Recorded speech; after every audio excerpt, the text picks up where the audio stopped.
días a todos. Soy la doctora Rina Navarro. El día de hoy vamos a ver lo de las...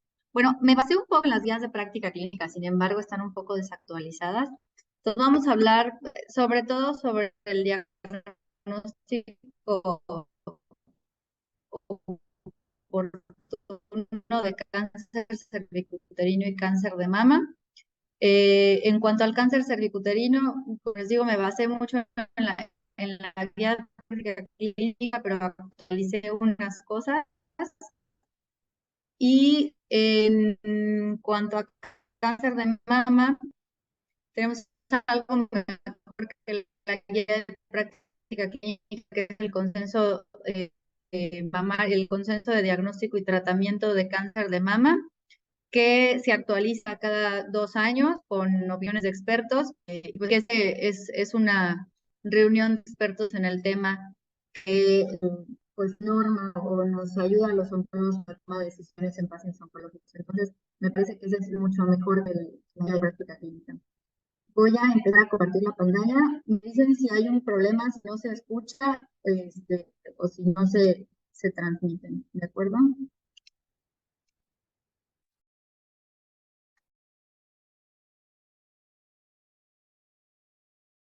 ¿Sí se está escuchando?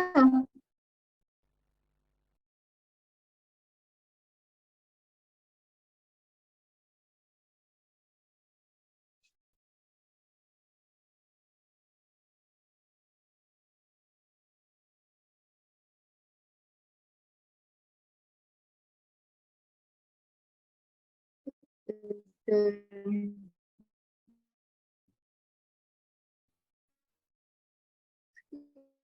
¿alguien podría decir si está escuchando lo que digo?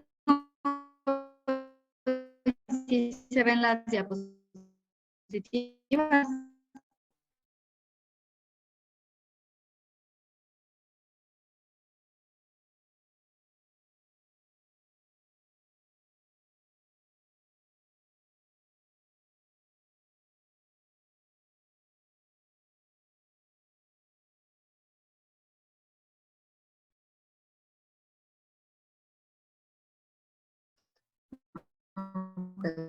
Perfecto. Bueno, entonces, como vemos, ha habido un incremento exponencial del diagnóstico de cáncer de mama, sin embargo, la mortalidad no, pero no el diagnóstico, y esto es porque el diagnóstico oportuno hace que las mujeres mueran menos por esta enfermedad. Eh, Conocemos ya bien los factores de riesgo. Es importante mencionarlos porque finalmente creo que es donde podemos tener más incidencia en los pacientes. No sé.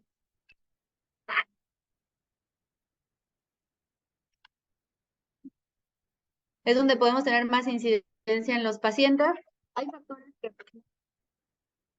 por ejemplo, para cáncer de mama, sabemos que existe el cáncer de mama en los varones, pero es muchísimo menos frecuente y es algo que pues no se puede modificar. El envejecimiento, obviamente todos los tipos de cáncer pues, son más comunes conforme más vamos envejeciendo. Los antecedentes familiares, mutaciones que tengamos en la familia, la presencia de lesiones premalignas que también nos predisponen a padecer un cáncer en el futuro, haber empezado a arreglar muy tempranamente, antes de los 10 años, o más bien una vida menstrual de más de 40 años, o tener una densidad mamaria alta, pues todos esos son factores que hacen que la paciente tenga más riesgo de padecer cáncer. También existen factores iatrógenos como la exposición a la radiación. A veces para pacientes con cáncer de linfoma no Hodgkin en la infancia se utiliza radioterapia al tórax y estas pacientes tienen mayor riesgo de padecer cáncer de mama o en algunas ocasiones para cicatrices queloides también se utiliza radioterapia como tal y obviamente, como les digo, esto aumenta el riesgo de las pacientes a padecer cáncer. Los factores reproductivos, conforme pues nos vamos occidentalizando, las mujeres que trabajamos, pues nos embarazamos más tarde, nos embarazamos después de los 30 años, o a veces no nos embarazamos, y todo esto, o también la lactancia materna, que o no damos lactancia materna o la damos por poco tiempo, y todo esto son factores de riesgo para el desarrollo de cáncer de mama. Asimismo, en las pacientes posmenopáusicas, el uso de terapia de reemplazo hormonal por más de 5 años aumenta el riesgo, pero bueno, finalmente esto puede haber un poco de modificación, sin embargo, conforme se va modificando este estilo de vida, pues realmente estos factores generalmente no se pueden modificar tanto. Lo que sí se puede modificar en cuestión de estilo de vida son la alimentación, igual parte de la occidentalización del estilo de vida es los alimentos ricos en grasas animales, el sedentarismo, la obesidad, que esos sí son factores en donde se puede incidir para disminuir la presencia de cáncer de mama. Asimismo, el consumo de alcohol y tabaco, que son factores de riesgo no solo para cáncer de mama, sino para la gran mayoría de los cánceres. Desafortunadamente, a pesar de que se han hecho muchos esfuerzos por parte de pues, todas las instituciones públicas y por parte de las instituciones privadas también de hacer diagnóstico oportuno, nuestro país todavía no tiene una alta tasa de detecciones en etapas tempranas. Casi el 60% de los casos son diagnosticadas en etapas que conocemos como localmente avanzadas, que es cuando ya tienen metástasis ganglionares o el tamaño del tumor es muy grande. Y pues estas pacientes en general van a requerir tratamiento completo con radiaciones, con quimioterapia, probablemente con terapias blanco. Obviamente la supervivencia también se ve afectada por la etapa de la enfermedad. Tenemos hasta un 10% de enfermedad metastásica y solo un 30% de las pacientes se diagnostican en un estadio temprano donde no solo el pronóstico es mejor, sino también el costo a la salud es menor. Como les dije, me basé prácticamente esta plática en el consenso mexicano sobre el diagnóstico y tratamiento del cáncer mamario. Esta es la 9ª revisión, que es la que ya está en línea, está disponible de manera gratuita. Ya salió este año, se hizo la 10ª revisión igual en Colima, entonces debe estar saliendo pues por estas fechas la siguiente revisión. El primer consenso se realizó en 1994, se reunieron varios expertos en Colima ese año para como decidir las guías del diagnóstico oportuno y del tratamiento, y como se fijan, pues se han estado uniendo cada vez más instituciones, y como les dije, este año pues tuvimos el privilegio de estar ahí también, otra doctora, la patóloga y yo, pues representando a Yucatán. En cuanto a prevención primaria, pues como ya dije, el control de factores de riesgo específicos que son modificables, pues es parte importante de lo que se debe hacer en la atención del primer nivel, y fomentar estilos de vida saludable. Existen y cada vez más pacientes que están más enteradas de lo que pasa, pues solicitan terapias reductoras de riesgo, que incluye la quimioprevención y la mastectomía profiláctica. Como tal, la quimioprevención, que es con tamoxifeno, que es un bloqueador hormonal, se indica únicamente con las pacientes que tienen riesgo elevado. Lo que utilizamos nosotros es un modelo que se llama GAIL, que salió en Estados Unidos. No está como tal avalado para la población latina, pero transpolamos un poco lo que sabemos de ellos, aunque sabemos que somos diferentes. En general, lo que buscan ahí es como un homograma que piden los antecedentes familiares, la presencia de lesiones premalignas, la edad de la primera menstruación, etcétera. Y con eso te otorgan un valor que, si sale mayor a 1.65, se considera un riesgo elevado de presentar cáncer en los siguientes 5 años, y estas pacientes serían buenas candidatas para tener quimioprevención con tamoxifeno. También la presencia de un carcinoma lobulillar in situ, que como tal no es un cáncer, o un carcinoma ductal in situ, o la presencia de hiperplasias atípicas, pues sería una indicación para dar quimioprevención con tamoxifeno. Y bueno, las mutaciones ya conocidas, BRCA1 y BRCA2, que son por mucho las más famosas, aunque no son las únicas.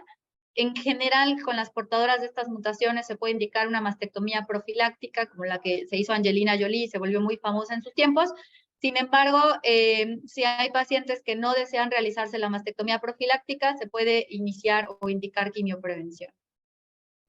En cuanto a la prevención secundaria, que es el diagnóstico oportuno de las lesiones, pues ya es muy conocido que hay que explorarnos todas las mujeres a partir de los 18 años, 7 días terminada la menstruación, porque es cuando la mama es menos densa, y es importante explorarnos no solo la mama, sino también las regiones axilares. El examen clínico mamario que se debe hacer por el médico, y en las mujeres asintomáticas a partir de los 40 años se debe realizar una mastografía anual de manera de tamizaje. El tamizaje significa que la paciente no tiene ninguna lesión y se hace la mastografía sana. Cuando hay alguna lesión y se hace la mastografía, esa mastografía ya no se llama de tamizaje, es una mastografía diagnóstica y las indicaciones son diferentes. Incluso se puede hacer en mujeres menores de 40 años por la indicación de médicos. Entonces es bien importante, porque a veces llegan las pacientes para algún estudio en su centro de salud y les dicen, no, pues no tiene nada, entonces no se haga la mastografía. No, la realidad es que la intención es que se hagan mastografía en mujeres sanas y así identifiquemos lesiones que aún no se pueden sentir, que es lo que queremos o lo que buscamos para identificar lesiones tempranas. Y en mujeres menores de 35 años, donde tenemos antecedentes familiares importantes de cáncer o haya lesión sospechosa, ahí sí está indicado el ultrasonido mamario.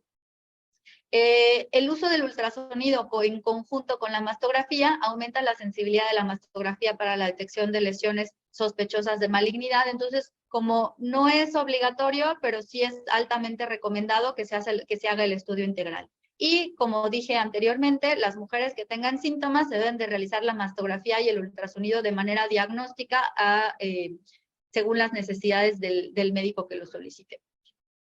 En cuanto a la exploración física, y es muy importante que se fomente la exploración física por parte de la autodetección por parte de las pacientes. Es importante que las mujeres se conozcan, que conozcan sus mamas, que se inspeccionen frente al espejo y que eleven los brazos para ver si hay alguna modificación, si hay alguna retracción de la piel o retracción del pezón al hacer la elevación de brazos. Y posteriormente evaluar si hay salida de líquido o sangre a través del pezón. Posteriormente, la exploración con las yemas de los dedos, que incluya la totalidad de la mama, es más fácil hacerla mientras uno se está bañando, porque la misma agua sirve como un medio de lubricación para que la mano pueda moverse más fácilmente. Y sobre todo en pacientes con mamas muy voluminosas, se recomienda que se recuestan y repitan el paso anterior de manera acostadas. Siempre revisando no solo la mama, sino también la axila. No hay un patrón o un método ideal para revisarla, puede ser en círculos, puede ser en estrella, puede ser de arriba a abajo, dependiendo de los 4 cuadrantes. La realidad es que es con la que la paciente se sienta más cómoda, pero no olvidar que tiene que revisar la totalidad de la mama y los ganglios axilares a sí mismo. En cuanto a los métodos de imagen, pues como les dije, los básicos son mastografía y ultrasonido, esos son los que tenemos que tener para el tratamiento, el diagnóstico oportuno y el tratamiento de cáncer de mama. La mastografía detecta hasta el 80% de las lesiones no palpables y con este solo estudio se ha disminuido la mortalidad en un 21%, como les dije, aunque la incidencia va para arriba, la mortalidad no sube de la misma manera y en países desarrollados pues hasta un 30% de disminución se ha visto. La mastografía puede ser digital o puede ser la mastografía, la de las plaquitas. No recuerdo ahorita el nombre, pero bueno, puede ser la digital o esa. La realidad es que la digital tiene más ventajas porque se puede jugar con el contraste para identificar lesiones que no se identifican de otra manera. Y también existe la tomosíntesis, que es como una mastografía tridimensional donde se va viendo el plano de la mama a diferentes profundidades y sirve para identificar lesiones que tal vez no son tan evidentes con la mastografía. Obviamente es muy importante la técnica con la que se realice la mastografía, porque justo, insisto, la idea es identificar lesiones tan pequeñas que no podamos ver nosotros a la exploración. Insisto, no tiene ningún caso que gastemos en mastografías para identificar lesiones de 5 centímetros. La realidad es que lo que queremos es detectar lesiones no palpables, que son las que nos van a dar una enfermedad temprana y a las que podemos curar con nuestro tratamiento.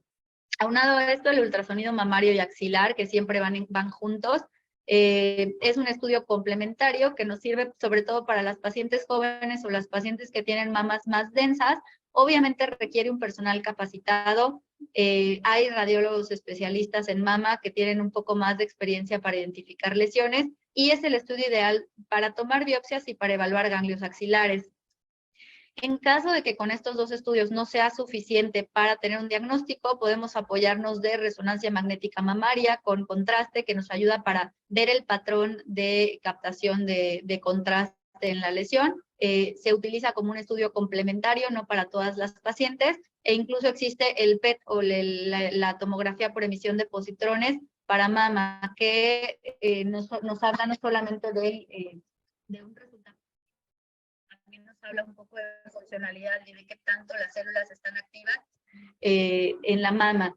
Igual nos puede servir para evaluar la respuesta a tratamiento o si queremos estadificar después o para planear una cirugía conservadora. La realidad es que para empezar, no son tan accesibles, no las utilizamos tanto, y en la resonancia magnética la usamos más en mujeres jóvenes o posterior a un tratamiento conservador si queremos darnos una idea de cómo quedó la mama. Con todos estos estudios de imagen, digo, todos deben de ser reportados de la misma manera, deben de ser una descripción detallada de lo que encuentra el radiólogo, pero también se le tiene que poner una clasificación al final, que es la clasificación de BIRAD. Esa clasificación básicamente nos dice qué tan probable es que la lesión que ellos encuentran o que ellos reportan es maligna. Existen 3 o 6 etapas, del 0 al 5, y bueno, el 0 al 6, cuando ya es diagnóstico. Cuando nos reportan un BIRAD 0, lo que quiero decir es que el estudio que se realizó es insuficiente para el diagnóstico. Por ejemplo, una mama muy densa con una mastografía, la realidad es que no es suficiente para poder otorgar un diagnóstico, entonces te reporta el radiólogo BIRAD 0, lo que quiere decir es que tenemos que pedir más estudios o estudios de imagen adicionales. Un BIRAD 1 y 2 son hallazgos benignos, esos realmente no tenemos nada más que hacer que el mismo tamizaje cada año. Un hallazgo 3 o un BIRAD 3 significan que los hallazgos que reporta el radiólogo son probablemente benignos, con menos del 2% de riesgo de malignidad, y lo que se debe hacer es dar un seguimiento cada 6 meses para ver si eventualmente esos hallazgos se modifican y crecen o se hacen más sospechosos, y entonces cambia de categoría a BIRAD 4, o se hacen menos y se cambia de categoría a BIRAD 2 o a BIRAD 1. BIRAD 4 y 5 básicamente son hallazgos sospechosos de malignidad. BIRAD 5 son más del 95% de riesgo de que esa lesión sea maligna, y todas estas lesiones requieren una biopsia, que ahorita vamos a hablar de los tipos de biopsia que existen y cuál es la mejor. Y el BIRAD 6 es cuando ya tenemos el diagnóstico, o sea, se hizo la biopsia a la paciente, ya sabemos que es cáncer, pero queremos alguna información adicional con el estudio. Por ejemplo, le dimos tratamiento neoadyuvante y le pedimos una nueva mastografía. Esta paciente es un BIRAD 6. Realmente lo que queremos saber con esa mastografía es si se modificó de alguna manera la tumoración.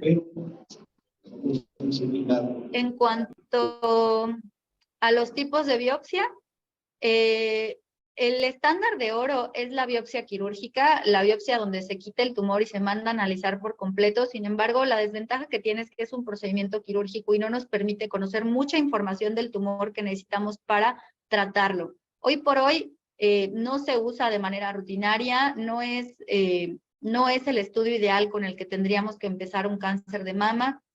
Podemos utilizarlo todavía cuando vemos microcalcificaciones que no se pueden tomar con una biopsia con aguja de corte. Sin embargo, cada vez se utiliza menos por el riesgo de que entramos a quirófano y no nos permite hacer otras acciones para el tratamiento.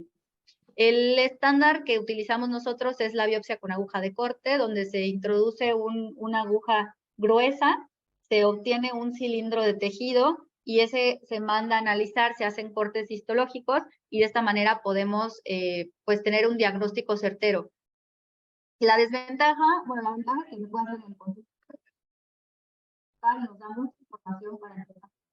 La desventaja es que pues tiene alguna tasa de falsos negativos, ya que muestra alguna parte que no sea la maligna, y pues te daría un falso negativo. También la otra ventaja es que como esta sección se puede cortar y se manda a analizar por un estudio que se llama inmunohistoquímica, que nos habla de qué tan sensible es el tumor a estrógenos y a progesterona, y todo eso nos apoya para decidir cuál es el mejor tratamiento para la paciente.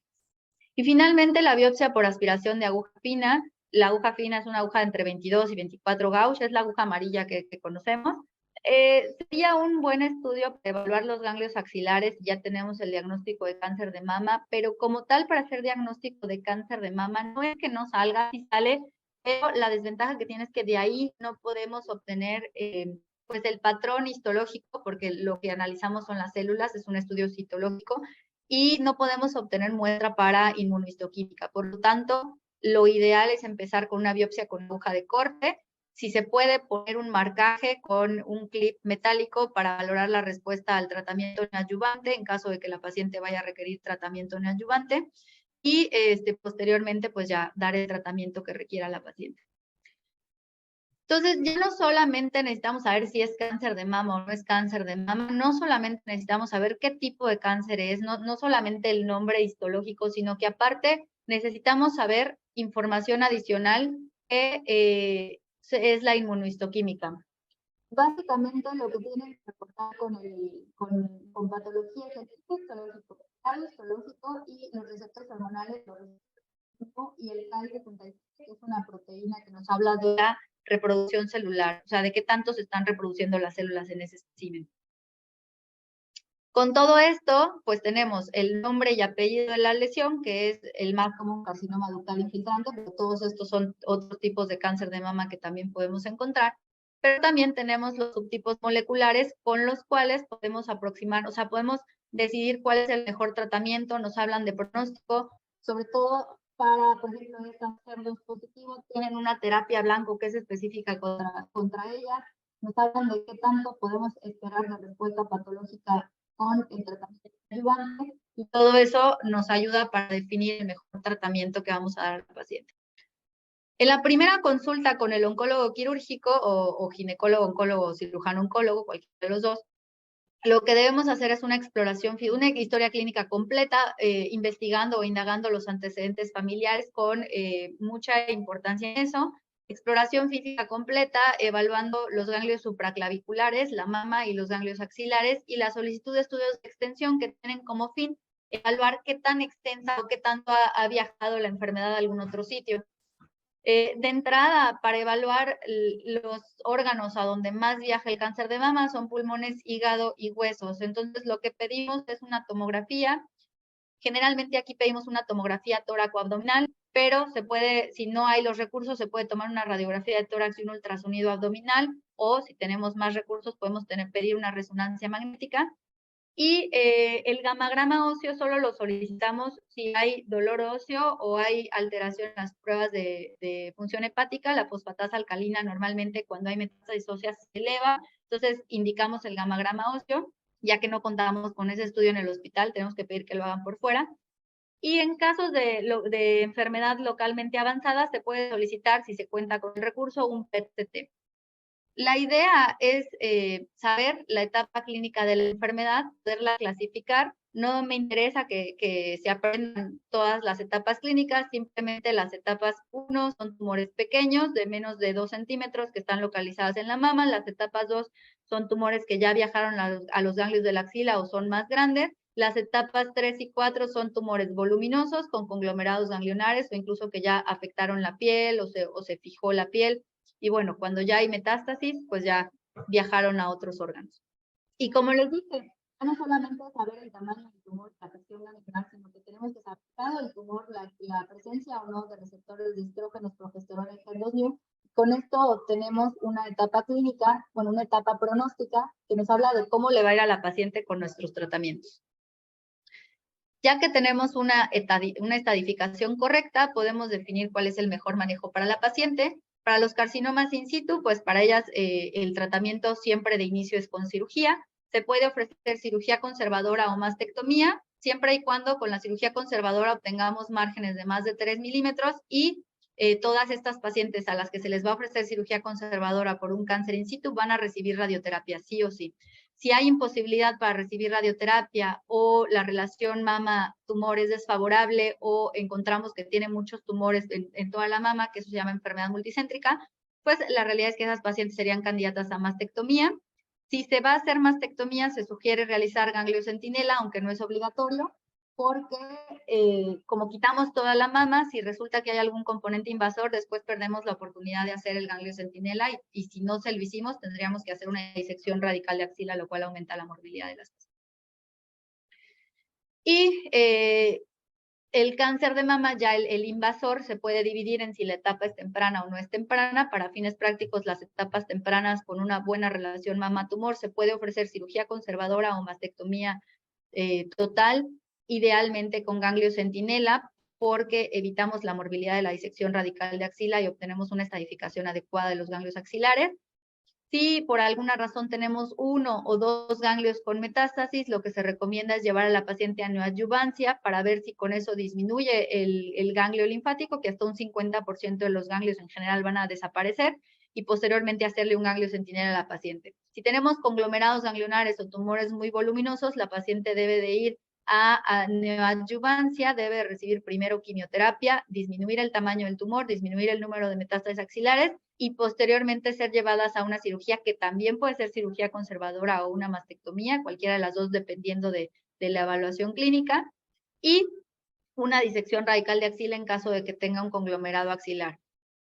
Ya finalmente, pues realmente es muy complejo el tratamiento del cáncer de mama, o sea, cada vez se hace más complejo porque tenemos más información y tenemos más opciones de tratamiento. Como les dije, no todo es la mastectomía radical modificada, que es la rutinaria que creo que antes se hacía. Hoy por hoy existe la mastectomía radical modificada, la cirugía conservadora, la mastectomía preservadora de piel y pezón con reconstrucción inmediata, existe el ganglio centinela, existe la disección radical de axila. Realmente tenemos muchas opciones terapéuticas. Sin embargo, ahí lo importante es que el radiooncólogo, el oncólogo médico y el oncólogo quirúrgico estén en constante comunicación para ver cuál es la mejor opción para cada paciente. Existe la quimioterapia neoadyuvante que va antes del tratamiento quirúrgico para disminuir el tamaño tumoral, la adyuvante y la paliativa, que es para controlar los síntomas. Y finalmente la radioterapia, que es parte importante del tratamiento, sin ella no podríamos hacer cirugía conservadora. Y bueno, ya ahí son cosas más específicas, pero para fines prácticos existe la dosis convencional, donde se aplica en 25 sesiones, 2 grays cada sesión, o existe el hipofraccionamiento, donde se aumenta la dosis que se da a la paciente para hacer menos tiempo de tratamiento, con lo cual se obtienen mismos resultados oncológicos, pero se disminuye el tiempo de tratamiento. Importante, las pacientes que vienen para tratamiento de cáncer de mama requieren obviamente atención psicológica porque finalmente por muy pequeña que sea la cirugía y por muy conservadora que se haga, es una mutilación. Generalmente cuando reciben el diagnóstico, pues la gente lo toma como una sentencia de muerte, aunque realmente no lo es. La realidad es que la supervivencia de cáncer de mama ha mejorado muchísimo gracias a todo esto que acabamos de hablar. Sin embargo, inmediatamente después de que una persona recibe el diagnóstico de cáncer, pues realmente es importante que la vea un psicólogo, que aquí en la Clínica de la Mujer las pacientes al recibir el diagnóstico pasan casi que automáticamente al consultorio de psicología. Y posterior al tratamiento, la mayoría de las pacientes van a rehabilitación, deberían de ir todas, porque se estima que entre un 20% hasta un 50% van a desarrollar linfedema, que es el engrosamiento del brazo, entre 6 meses hasta 5 años después de la cirugía, con lo cual la aplicación de rehabilitación temprana pues disminuye este riesgo del linfedema.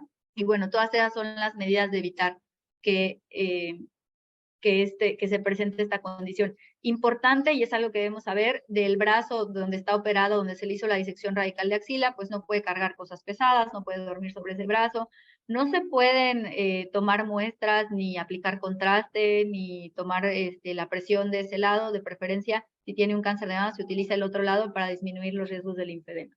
Y bueno, los diuréticos no están indicados para el linfedema porque finalmente la fisiopatología del linfedema es otra, no es porque no pueda orinar la paciente, sino porque los conductos linfáticos están seccionados por la disección de axila y no pueden regresar los desechos de la célula. En cuanto al seguimiento, básicamente los primeros 2 años es cada 3 a 4 meses, del tercero al quinto cada 6 meses y a partir del quinto de manera anual. Se pide una mastografía de manera anual. Los marcadores tumorales, aunque sabemos que existe el CA15-13, no están en de extensión, se piden solo si hay sintomatología. Generalmente nosotros solicitamos una radiografía de tórax una vez al año junto con la mastografía y solicitamos ultrasonido en caso de que se haya realizado una cirugía conservadora. Y bueno, obviamente tenemos que instruir a la paciente sobre síntomas y signos de recurrencia y también el escrutinio normal de otro tipo de tumores, que se siguen las guías de esas patologías. Esto es todo con respecto a cáncer de mama. Pues continuamos con el cáncer cervicuterino. Nuevamente vamos a hablar de diagnóstico y tratamiento. En general, me estoy tratando de enfocar más en diagnóstico oportuno y en lo que se puede hacer con las lesiones premalignas, porque finalmente creo que es lo que corresponde a la mayoría de los médicos.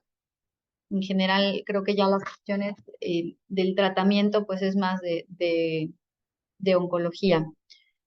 Vamos a recapitular. Recordemos que el cervix es la parte inferior del útero, que está unida al útero por el istmo y está en continuidad anterior con la vejiga y posterior con el recto. Y lateralmente hay unas bandas a la pelvis, que son los parametrios, y obviamente el ligamento ancho que cubre el útero por dentro. Esto es importante porque Esto que estoy diciendo son las vías de diseminación del cáncer cervicuterino. Sabemos que se compone de una parte interna que se llama endocervix, que está compuesta por un epitelio cilíndrico simple, y el exocervix, que es la parte externa, la parte que está en contacto con la vagina, que está recubierta por un epitelio escamoso estratificado. Esto es importante porque donde se unen esos dos epitelios es donde se forma la zona de transformación y ese es el sitio donde se origina la mayor parte de los cánceres cervicuterinos. Entonces, es importante que conozcamos que esta zona de transformación es el sitio donde se localizan porque ahí es donde, o es a donde se enfoca la citología cervicovaginal, es para identificar lesiones en esa zona. Dentro de los factores de riesgo, sabemos que el virus del papiloma humano es el factor de riesgo más común, es un factor de riesgo necesario para la aparición de un cáncer cervicuterino. Existen otros factores, la presencia de múltiples parejas sexuales, el inicio de vida sexual a edad temprana, la inmunosupresión, que no solamente es el VIH, sino es no solamente es el VIH, sino también puede ser pacientes diabéticos descontrolados por alguna otra razón. Pero bueno, para fines prácticos, la gente hacen que tengan menos respuesta a controlar este virus y hace que aumente el riesgo de padecer cáncer cervicuterino, el tabaquismo y factores nutricionales. Como les dije, pues el cáncer cervicuterino es el segundo cáncer en frecuencia en las mujeres en México y desafortunadamente su mortalidad o su letalidad es mayor que para el cáncer de mama. Como sabemos, el cáncer cervicuterino es un cáncer que se presenta más en países en vías de desarrollo. Es una enfermedad que da más a la gente que tiene menos recursos económicos y menos recursos eh, socioculturales. Se presenta más en gente que no se ha realizado nunca un Papa Nicolau, como que no tienen acceso tanto a la salud ni a los mismos tratamientos. Entonces, en general es un cáncer que, si bien no es tan frecuente como el cáncer de mama, tiene una alta tasa de mortalidad por él. Y también lo que es triste es que se presentan en mujeres más jóvenes, de entre 25 a 45 años, lo cual representa una población que todavía es económicamente activa o que todavía es un pilar importante para la familia. En los países desarrollados, el cáncer bicuterino prácticamente la incidencia es menor y la mortalidad es mucho menor porque se detecta en etapas más tempranas y vamos a ver más adelante por qué. En México, desde el año 2006, es la segunda causa de muerte por cáncer en la mujer, sobrepasado únicamente por cáncer de mama, con una tasa de mortalidad de 11.4%. Sabemos que al día fallecen entre 11 y 13 pacientes por este diagnóstico. Y lo triste es que es una neoplasia que se puede prevenir, que tenemos todas las herramientas para que no suceda. Y existe prevención primaria, secundaria y terciaria. Tenemos una vacuna que ataca o que evita, o más bien que evita la infección grave por el virus del papiloma humano. No es una panacea, o sea, la realidad es que la aplicación de la vacuna no hace que las mujeres ya no se tengan que hacer sus paniculados, pero sí previene la aparición de lesiones de alto riesgo y la aparición de cáncer cervicuterino. En México tenemos la Gardasil y la Cervarix, que son la bivalente y la tetravalente, respectivamente, que combaten de síntomas graves por virus del papiloma humano 16 y 18, que es el que se relaciona más con cáncer cervicuterino, y 6 y 11, que se relaciona con verrugas genitales.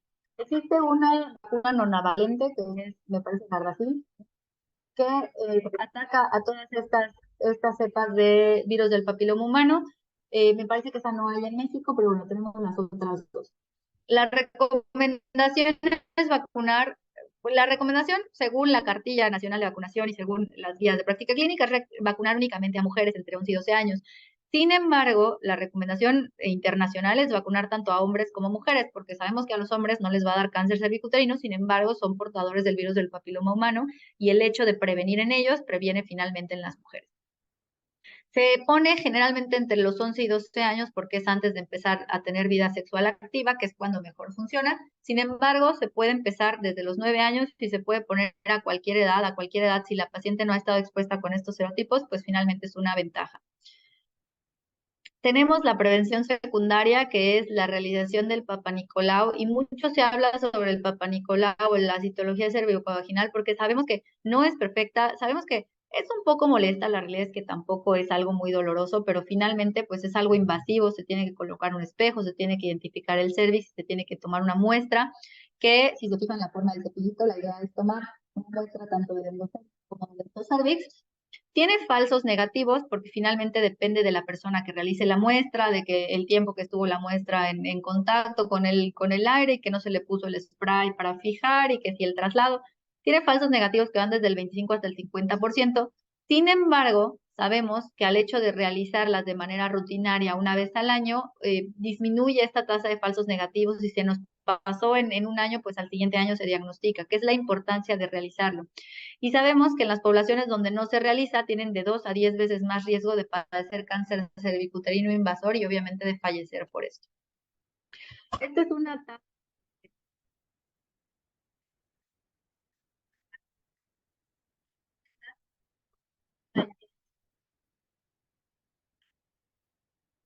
de la capacidad de viajar. Y disminuyó tanto la mortalidad como la porque es lo que queremos obtener nosotros con los tamizajes que se hacen de manera rutinaria. Con esto se reduce del 20 al 60% la mortalidad desde la difusión del tamizaje. ¿Qué recomienda la guía de práctica clínica? Iniciar el tamizaje, y ya no pongo la norma oficial porque creo que ya no hay, no sé qué pasó con eso, pero bueno, iniciar el tamizaje 3 años posterior a la primera relación sexual o a los 21 años. Es importante que a la edad que la paciente lo pida, se debe de hacer obviamente un asesoramiento, pero se debe de realizar la prueba porque pues lo está solicitando. Y se debe realizar anualmente hasta que se acumulen 3 pruebas negativas. Si se acumulan 3 pruebas negativas en 3 años consecutivos, se puede espaciar la prueba cada 2 o 3 años, dependiendo. Es importante mencionar que el Papa Nicolau no se sustituye por la captura de híbridos o por la detección del virus del papiloma humano. La detección del virus del papiloma humano lo único que te dice es si hay o no hay virus, pero el Papa Nicolau lo que te dice es que si ese virus hizo alguna modificación en las células del cuello de la matriz de la paciente. Entonces, la detección de la captura de híbridos, la detección del virus del papiloma humano es un cotest que se puede utilizar en pacientes mayores a 35 años para espaciar las pruebas de tamizaje con Papa Nicolau, pero no se debe de usar como sustituto.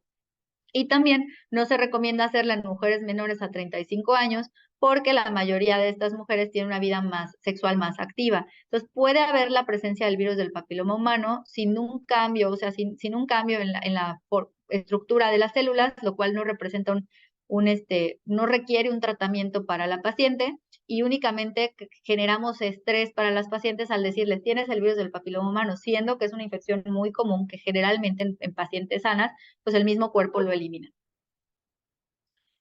En pacientes donde se les hizo una histerectomía por alguna patología que no tiene relación con cáncer cervicuterino, como miomatosis uterina o fue una histerectomía obstétrica o por incluso cáncer de endometrio, se puede omitir el tamizaje. No hay ninguna necesidad de continuar haciendo papanicolaos de manera anual.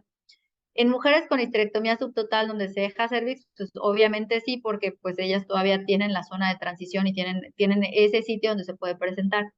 Y únicamente en las mujeres que tienen antecedente de lesión premaligna o maligna del cervix deberán de continuar su tamizaje y es así, deberán de continuar con un Papa Nicolau una vez al año toda su vida, sin importar que ya tengan 70 u 80 años, tienen que seguirse haciendo su Papa Nicolau por el antecedente que tuvieron de la lesión del cervix. Hay varias para tomarlo. Tenemos la otra que es como la que está en la otra fotito, que finalmente lo que necesitamos es tomar una muestra. Esta zona, tomando un poco de la zona del endocervix, dos tercios de la zona del exocervix, sobre todo en la zona de transformación. Y el reporte de patología o el reporte patológico, porque esto también es una nos va a decir si hay células anormales, cronidocinic-3, que es los resultados de una lesión preinvasora, donde, si se fijan, esto moradito son los núcleos de las células y los núcleos de las células van abarcando mayor parte de la membrana basal hasta que la abarca por completo y esto es único.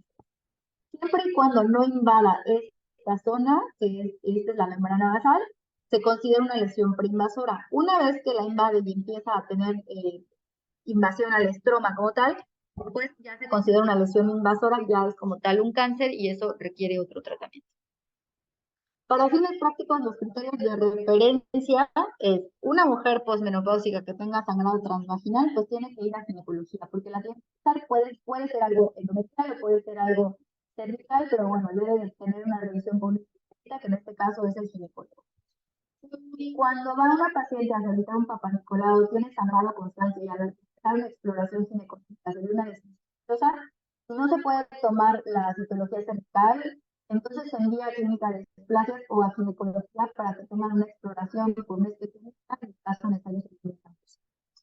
Se hizo la toma de citología cervical y el reporte de células escamosas atípicas o de células escamosas atípicas donde no se puede descartar lesión de alto grado o alguna neoplasia intraepitelial o incluso cáncer, es clínica de displasia.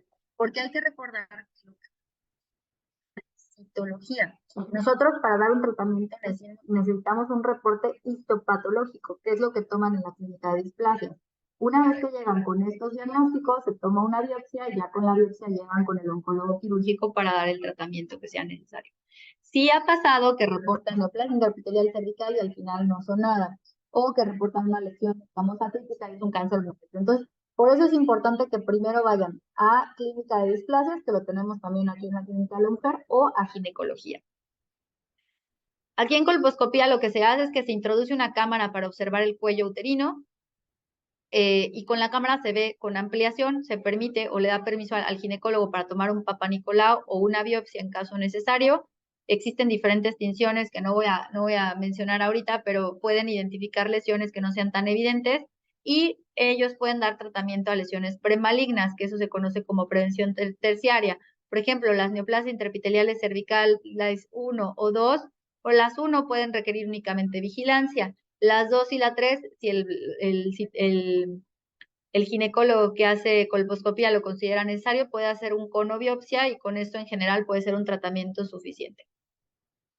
Y bueno, estos son los tipos de biopsia que pueden hacer en displasias. Esta es una biopsia sacabocados que se puede ir hasta el endocervix o puede estar en el exocervix, dependiendo de dónde esté la lesión. Y este es el conobiopsia, donde se obtiene la totalidad de la lesión que se les expuso en cervix y que para muchos casos puede ser incluso terapéutica, o sea que no necesitan ni siquiera entrar a quirófano por esa razón. El reporte del conobiopsia es el tipo de procedimiento, la localización. A veces los ginecólogos pueden marcar la lesión para que el patólogo se oriente un poco. Generalmente no lo hacen, pero bueno, la localización del tumor sí está marcado. El tamaño del tumor, que es muy importante porque en base a eso definimos cuál es el mejor tratamiento. El tipo histológico, el grado histológico, la invasión al estroma cervical. Los márgenes, que también es importante, como les dije, si los márgenes son negativos, pues con el puro cono puede ser suficiente incluso para lesiones invasoras que sean muy pequeñitas. Y hay o no la presencia de infovascular, ya que indicaría o no retirar igual en lesiones muy pequeñitas. Y bueno, ya que, ay, perdón, hasta me cambié de consultorio para que se entendiera bien.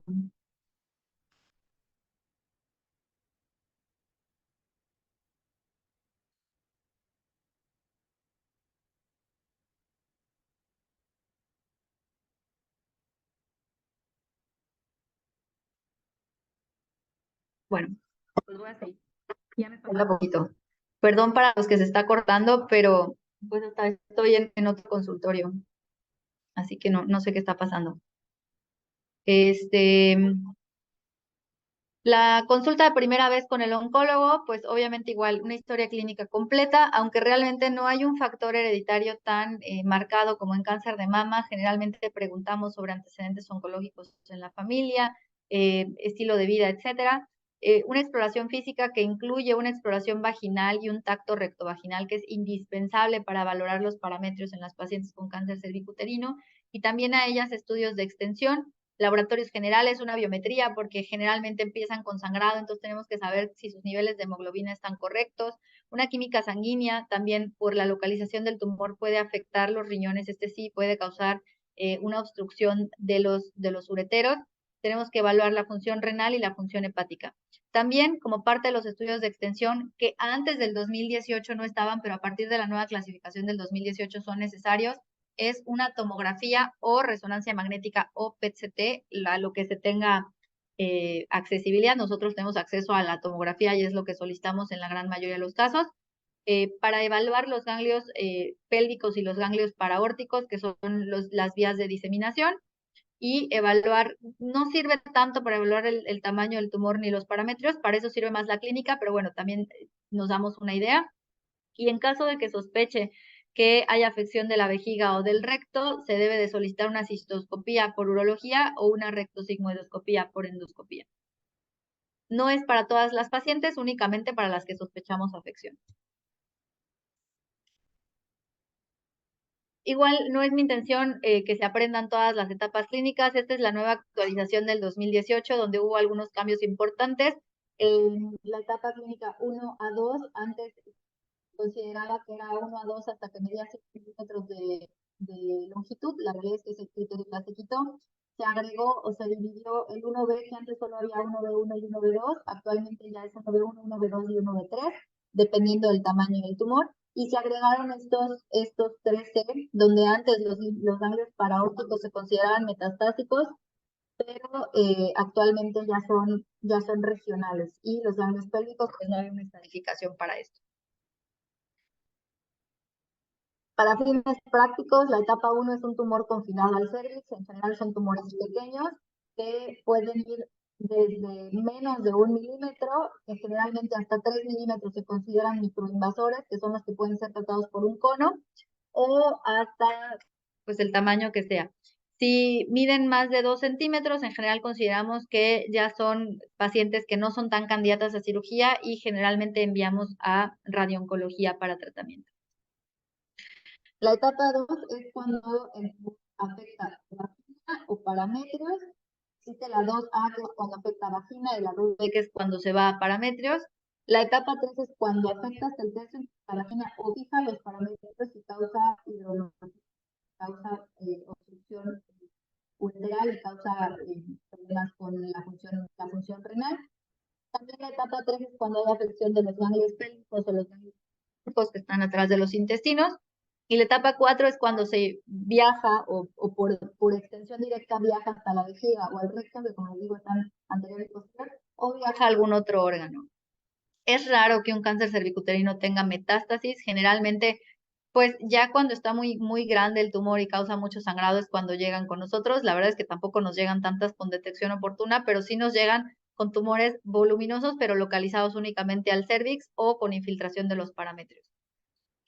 El tratamiento del carcinoma in situ, como les dije, un cono biopsia puede ser suficiente. Este se realiza en displasias, no requiere quirófano, no requiere anestesia, nos ahorramos tiempo, nos ahorramos dinero. Se elige en caso de que la paciente desee preservar fertilidad y lo ideal es que se obtengan márgenes mayores de 3 milímetros. Si no se puede realizar estos márgenes o la paciente no desea preservar fertilidad, se puede hacer una histerectomía total abdominal. Como les dije, la vía de diseminación de estos tumores no es por los ovarios, entonces no es necesario hacer oforectomía. Si es una mujer joven, se puede preservar los ovarios e incluso hacer algo que se llama transposición ovárica, sobre todo en los invasores, para evitar que la radiación los afecte. En cuanto al tratamiento del cáncer invasor, depende. Si la paciente quiere preservar fertilidad, hasta 2 centímetros se puede ofrecer algún tratamiento preservador de fertilidad. En caso de una etapa 1 a 1, que es una etapa microinvasor con tumores menores de 3 milímetros, como les dije, el mismo cono puede realizarse. Si tiene permeación linfovascular, se tiene que hacer una linfadenectomía para evaluar los ganglios. Si no la tiene, pues con el puro cono. Y en etapas un poco más grandes, o sea, más de 3 milímetros, pero que el tumor esté confinado al cervix y que no mida más de 2 centímetros, se puede hacer una traquelectomía, con lo cual se preserva el cuerpo uterino y obviamente la paciente puede preservar fertilidad. El tratamiento estándar, etapas 1 a 1, es una histerectomía extrafacial, que es la normalita que hacen todos los ginecólogos. La etapa 1 a 2 en adelante, una histerectomía radical que puede ser modificada o una histerectomía radical normalita o la tipo 3. Para fines prácticos, aquí está la diferencia. La histerectomía simple, total abdominal, se va aquí pegada a donde entran la arteria uterina al útero, al cuerpo uterino. En la tipo 2 nos vamos hasta donde cruzan por arriba del uretero y en la tipo 3 nos vamos hasta donde se originan en la arteria ilíaca interna. Entonces es como medio centímetro más de parámetros, sin embargo todo esto contiene ganglios y todo esto es lo que nos da los márgenes y lo que nos hace diferente un procedimiento del otro.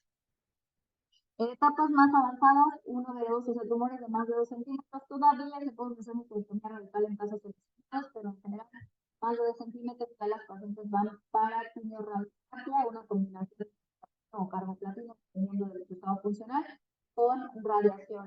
Y brachyterapia como consolidación no es necesario para esto, la brachyterapia hace el efecto que haría si es una enfermedad metastásica o persistente que no es candidata a manejo quirúrgico, pues el tratamiento con quimioterapia paliativa. Y cuando hay una recurrencia central que no tiene ganglios ni nada más que rarísimo encontrarla, y ya tuvo radioterapia, pues una examinación pélvica donde se quita el útero, se quita la vejiga y se quita el recto, se deja una colostomía y se deja eh, una, un conducto urinario para que puedan orinar por el abdomen. Es un procedimiento muy complejo, es un procedimiento que tiene mucha morbilidad. También no hay tantas pacientes que sean candidatas a este procedimiento, pero si se fijan, a diferencia de mama, que tenemos como 800,000 opciones, aquí tenemos una opción y si esa opción no funciona, no tenemos muchas otras alternativas más que quimioterapia. El seguimiento, cada 3 a 6 meses, los primeros 2 años, con una exploración física. Generalmente pedimos citología cervical anual. Dependiendo de la etapa clínica pedimos, yo generalmente pido una tomografía igual una vez al año, estudios de laboratorio dependiendo de sintomatología, por lo menos una vez al año igual una biometría hemática, porque la radioterapia puede causar problemas en la columna, sobre todo en los centros de formación de células, y obviamente la orientación sobre el estilo de vida. Es importante que estas pacientes, sobre todo las que tuvieron radioterapia, generalmente tienen algo de proctitis por radioterapia, se tiene que dejar una dieta especial, se eliminan todos la comida irritante, pueden presentar sangrados y es una indicación de realizar una colonoscopía si presenta el sangrado muy intenso. Y también generalmente tienen problemas con su vida sexual. Se sugieren que usen cremas lubricantes. En el caso de las mujeres jóvenes donde por alguna razón tienen falla ovárica por la radioterapia, no hay contraindicación para el uso de terapia de reemplazo hormonal, sobre todo mujeres que son muy jóvenes, porque este tumor, como vieron, no es dependiente de hormonas, y si no, pues su orientación sobre su vida sexual. Y otra cosa es que se les sugiere que se dilate en la vagina con un tampón o con una vela o con un dildo, con lo que tengan a la mano o con su pareja, pero que se dilate en la vagina porque la radioterapia lo que hace es que pega las paredes de la vagina entre sí. Entonces, si no se hace ninguna maniobra, pues las paredes después se pegan por completo y no podemos identificar adecuadamente una recurrencia. A partir del segundo año las vemos cada 6 a 12 meses, normalmente aquí cada 6 meses, y posteriormente, si tienen un alto riesgo de recurrencia, las citamos de manera anual, pero si no lo tienen, se dan de alta del servicio y se sugiere que vayan al centro de salud con una citología anual. Y eso es todo de cáncer cervicuterino.